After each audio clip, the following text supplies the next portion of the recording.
Hello, good morning. फिर से स्वागत है हमारे यूट्यूब चैनल। नाम तो अभी भी नहीं रखा गया है। तो कल हमने पढ़ा था सिमिलरिटी ऑफ ट्रायंगल्स का क्राइटेरिया। ठीक है, डायरेक्ट टॉपिक पे आ रहे हैं।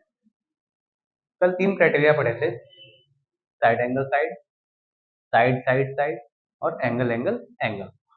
आज हम करने वाले हैं उससे रिलेटेड क्वेश्चन। ठीक है, तो यहाँ पे क्वेश्चन दिया हुआ है, पढ़ सकते हैं कि एक ट्रायंगल एबीसी है, एक ट्रायंगल एबीसी, उसमें angle B A C 90 degree given है और A D perpendicular B C. Prove करना है triangle A D B congruent, sorry, similar triangle A D C. तो हमारे पास तीन क्राइटेरिया हैं सिमिलर प्रूव करने के: angle angle angle, side side side, side angle side. अब क्वेश्चन में नोटिस करो क्या दिया हुआ है।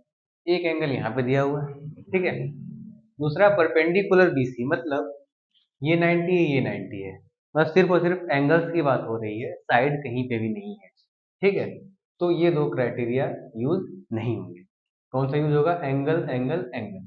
ठीक है, तो अब कौन से दो triangle? Triangle A D B, similar triangle A D C.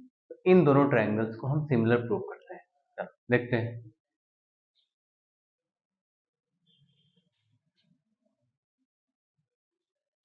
Late angle A B D, angle A B D को हम मान लेते हैं x डिग्री। ओके, जब angle A B D x degree है और A D perpendicular B C है, तो ये भी तो 90 होगा। In triangle A D B angle sum property use करेंगे। एंगल सम प्रॉपर्टी क्या होती है? किसी ट्रायंगल के तीनों एंगल का सम 180 होता है। इस ट्रायंगल के तीनों एंगल का सम, मतलब angle A B D plus angle A D B plus angle B A D, इनका सम हो जाएगा 180। एंगल ए बी डी हमने माना था x degree, angle A D B है 90, बी ए डी की वैल्यू नहीं पता है। तो यहाँ से एंगल बी ए डी कितने डिग्री आ जाएगा? 180। 90 भी इधर माइनस में आ जाएगा, x भी माइनस में आ जाएगा, मतलब आ जाएगा 90 minus x। Angle B A D आ गया ये वाला 90 माइनस एक्स। अच्छा, जब ये वाला 90 माइनस एक्स आ गया तो इस वाले एंगल की वैल्यू आ जाएगी। कैसे आएगी? पूरा एंगल बी ए डी कितने डिग्री का है? पूरा एंगल बी ए सी, पूरा एंगल बी ए सी है 90 डिग्री का, जो कि गिवन है। ठीक है, अब बी ए सी किन दो एंगल से मिलकर बन रहा है? एक ये एंगल और एक ये एंगल। इस एंगल का नाम क्या है? Angle B A D plus angle D A C, angle D A C का सम 90 डिग्री। अच्छा, एंगल बी ए डी कितना डिग्री आया है? 90 minus x plus angle D A C equal to 90। यहाँ से एंगल डी ए सी की value क्या हो जाएगी? 90। 90 इधर आ जाएगा, माइनस में हो जाएगा, एक्स इधर आएगा तो प्लस में। तो डी ए सी की वैल्यू क्या आ गई? X degree. अब देखो, जिन दो ट्रायंगल को हमको सिमिलर प्रूफ करना था, उन दो ट्रायंगल्स के हमने दो दो एंगल फाइंड कर लिए। इन दो ट्रायंगल को सिमिलर प्रूफ करना था, एक एंगल ये, एक एंगल ये, आपस में इक्वल हो गया।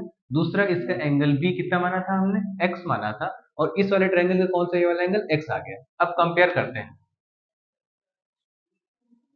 इन triangle A B D and triangle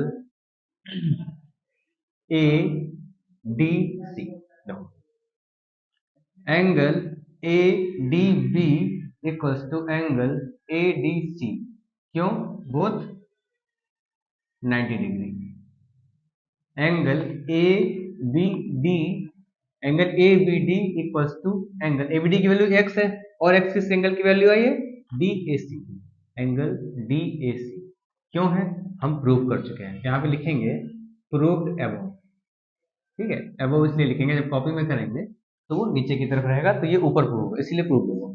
अब कल बताया था कि एंगल एंगल एंगल सिमिलरिटी को एंगल एंगल सिमिलरिटी भी कहते हैं। क्यों कहते हैं? किन्हीं दो ट्रायंगल्स के जब दो एंगल हम आपस में इक्वल प्रूव कर लेंगे तो तीसरा अपने आप हो जाएगा, उसको लिखने की आवश्यकता नहीं है।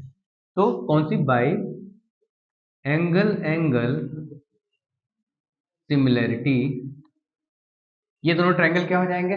सिमिलर हो जाएंगे। तो ट्रायंगल ए बी डी, यहाँ पे हमको प्रूव करना था एडीबी, चलो हम उसको एडीबी लिख लेते हैं, है ना। Triangle ADB similar triangle. अब देखो सबसे इंपॉर्टेंट चीज है order. Triangle ADB similar triangle ADC भी हो सकता है, एसीडी भी हो सकता है, डीएसी भी हो सकता है, लेकिन ऑर्डर का ध्यान रखना है। पॉइंट ए पे बना एंगल, ठीक है, पॉइंट ए पे ये वाला एंगल किसके इक्वल है? कहीं पे हमने नहीं लिखा है। पॉइंट डी पे बना एंगल, ए डी बी के पॉइंट डी पे बना एंगल ए डी सी के पॉइंट डी पे बना एंगल के इक्वल होते हैं। डी यहाँ बीच में है तो डी को बीच में रखते हैं। इसका पॉइंट बी पे बना एंगल इसके पॉइंट ए पे बने एंगल के इक्वल है, तो यहाँ पे ए वाला लास्ट में हो जाएगा। तो हो गया डी ए, बचा क्या? सी। तो क्या प्रूव हो गया?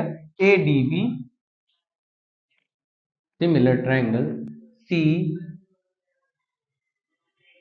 डी ए, ठीक है। A D B, A D B prove कर सकते हैं, ए डी सी, ठीक है। ये तो सिमिलर हो गया। देखो पॉइंट डी पे बना एंगल पॉइंट डी पे बना एंगल के इक्वल हो गया, पॉइंट बी पे बना एंगल पॉइंट ए पे बना एंगल के इक्वल है, ठीक है। तो बचा क्या? इस वाले ट्रायंगल का ये वाला एंगल इस वाले ट्रायंगल के इस वाले एंगल के इक्वल हो जाएगा। ये दोनों ट्रायंगल जब सिमिलर हो गए, इतना ही प्रूव करना है, ठीक है। अब जब दो ट्रायंगल सिमिलर हो जाते हैं तो कल क्या था उसमें क्राइटेरिया क्या था? दो ट्रायंगल सिमिलर होने से उनकी करस्पॉन्डिंग साइड्स का रेशियो भी इक्वल हो जाता है। तो करस्पॉन्डिंग साइड का रेशियो कैसे इक्वल होगा? AD upon CD, AD upon CD equals to DB upon DA equals to AB upon CA, ठीक है। ये हो गया एंगल एंगल सिमिलरिटी से, ठीक है। नोट कर लो। इसके बाद नेक्स्ट क्वेश्चन देखते हैं।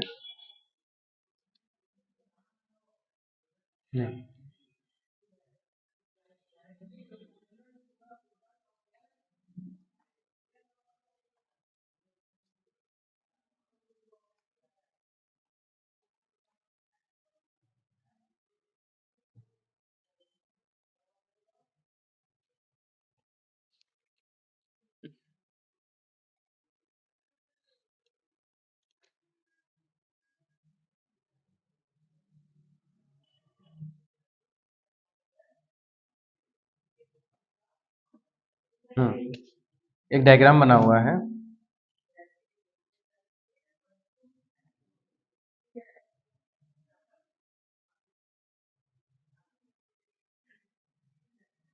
दो लाइन सेगमेंट ए सी, ये लाइन सेगमेंट ए सी है, ये लाइन सेगमेंट बी डी है, ठीक है। एक दूसरे को पॉइंट पी पे इंटरसेक्ट करते हैं। इसमें दिया हुआ है एंगल, ये वाला पीक दिया हुआ है 50 डिग्री दिया हुआ है, ठीक है। एपी है 6 सेंटीमीटर, पीसी है पीसी 2.5 सेंटीमीटर। डायग्राम में बड़ी लग रही है लेकिन क्वेश्चन दिया हुआ है, डायग्राम बन गया उस तरीके से। पीडी है 5 सेंटीमीटर और पीबी है 3 सेंटीमीटर, ठीक है। तो इसको प्रूव करना है triangle A P B, triangle A P B similar triangle DPC, ये प्रूव करना है, ठीक है। देखो अब यहाँ पे हमको क्या पता है? किसी एक ट्रायंगल को देखो, किसी एक ट्रायंगल में एक एंगल पता है और दो साइड पता है, तो कौन सा? यहाँ से सीधे सीधे क्राइटेरिया हमको पता चल रहा है, साइड एंगल साइड यूज होना चाहिए। और side angle side similarity criteria क्या था कि अगर दो ट्रायंगल में एक ट्रायंगल का एक एंगल दूसरे ट्रायंगल के एक एंगल के इक्वल हो, साथ ही उस एंगल को फॉर्म करने वाली साइड का रेशियो भी आपस में इक्वल हो, तो दोनों ट्रायंगल क्या होते हैं? सिमिलर होते हैं। तो यहाँ पे एस कैसे यूज होगा? अब बोल सकते हैं कि इसमें तो एक ही एंगल दिया, दूसरे ट्रायंगल में कोई भी एंगल नहीं दिया हुआ है, तो समझो ये वाला एंगल 50 दिया हुआ है, तो इसका वर्टिकल ये वही 50 हो जाएगा। जब ये हो जाएगा तो इसको बनाने वाली दोनों साइड दी हुई है, इसको बनाने वाली दोनों साइड दी हुई है।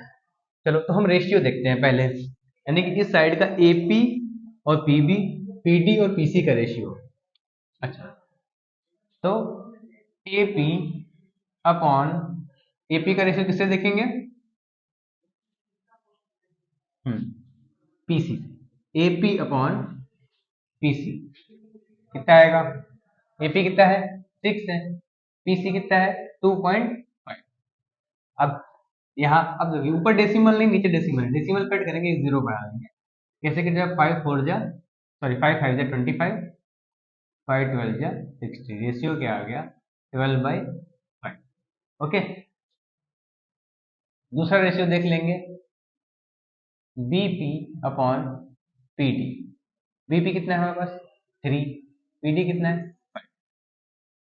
यहाँ पे देखो रेशियो बराबर नहीं आया, AP upon PB.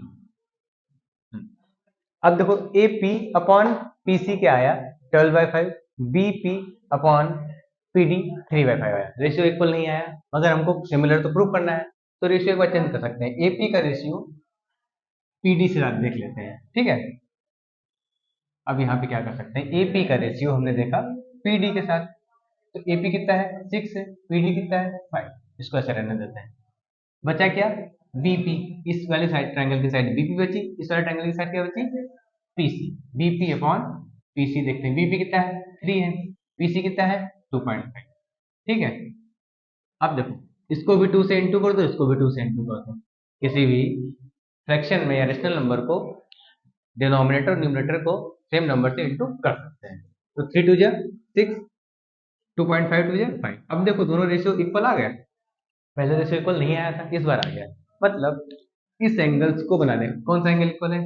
Angle A P B किसके इक्वल हो जाएगा? एंगल डी पी सी के। क्यों?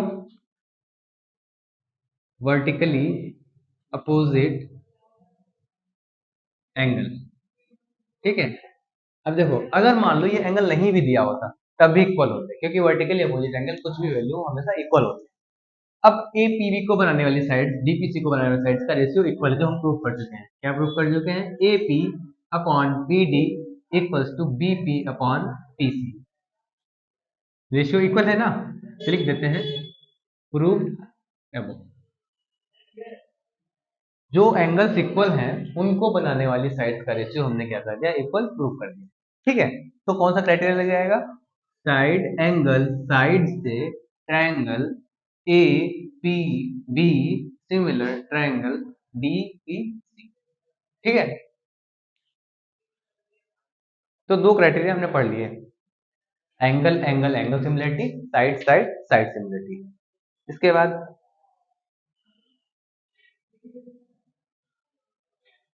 अगला क्वेश्चन करते हैं, ठीक है। तो नोट कर लेना, समझ में ना आए कमेंट सेक्शन में बता देना कहाँ पे समझ में नहीं आया। वैसे अभी तो कुछ समझ ऐसा है नहीं जो समझ में ना आए, वीडियो पॉज कर करके देखो तब समझ में आएगा। If in triangle DEF and PQR, दो ट्रायंगल है हमारे पास, एक ट्रायंगल है डीईएफ, दूसरा ट्रायंगल है पीक्यूआर। डीईएफ दूसरा ट्रायंगल है पीक्यूआर। इन दो ट्रायंगल में बोल रहा है एंगल डी किसके इक्वल है? एंगल क्यू के, ठीक है। और एंगल आर एंगल ई के इक्वल है, ठीक है। तो प्रूव करना है इन दो ट्रायंगल को सिमिलर प्रूव करना है, ठीक है। समझो तो बहुत इजी है, दो एंगल तो आपस में इक्वल है ना। In triangle DEF and triangle PQR, दोनों ट्रायंगल में देखते हैं। देखो जब कंपेयर करते हैं तब ट्रायंगल के ऑर्डर का ध्यान नहीं रखेंगे, तो किसी भी ऑर्डर में ट्रायंगल लिख सकते हैं। जब हम प्रूव करने आएंगे सिमिलर है तो वहां पे दूसरे ट्रायंगल का ऑर्डर को ध्यान रखेंगे, जिससे कि रेशियो को हम जो है अच्छे से लिख सकें और गलती ना हो, ठीक है। अब डीईएफ पीक्यूआर, सिंपल सी बात है, दो दो एंगल दिए हुए इक्वल, तो एंगल एंगल सिमिलरिटी यूज होगी। इस वाले ट्रायंगल का एंगल डी किसके इक्वल है? एंगल क्यू के। इस वाले ट्रायंगल का एंगल ई इसके इक्वल है? एंगल आर के। दो एंगल इक्वल हो गए। जब दो एंगल इक्वल है तीसरा अपने आप इक्वल हो जाएगा, कल बताया था पुराने वीडियो में कि जब दो एंगल इक्वल होते तीसरा अपने आप इक्वल हो जाएगा। तो अब कौन सी सिमिलरिटी लग जाएगी? एंगल एंगल सिमिलरिटी से, triangle D E F similar triangle, ध्यान दो, ऑर्डर लिखना है। अब पी क्यू आर नहीं लिखना है। पॉइंट डी पे बना एंगल किसके इक्वल है, पॉइंट क्यू पे बने एंगल के, तो डी पहले है तो क्यू पहले आ गया। पॉइंट ई पे बना एंगल किसके इक्वल है, पॉइंट आर पे, क्यू आर बचा क्या, पी। जब दो ट्रायंगल सिमिलर हो गए तो यहाँ से क्या आ जाएगा, अपॉन क्यू आर। एक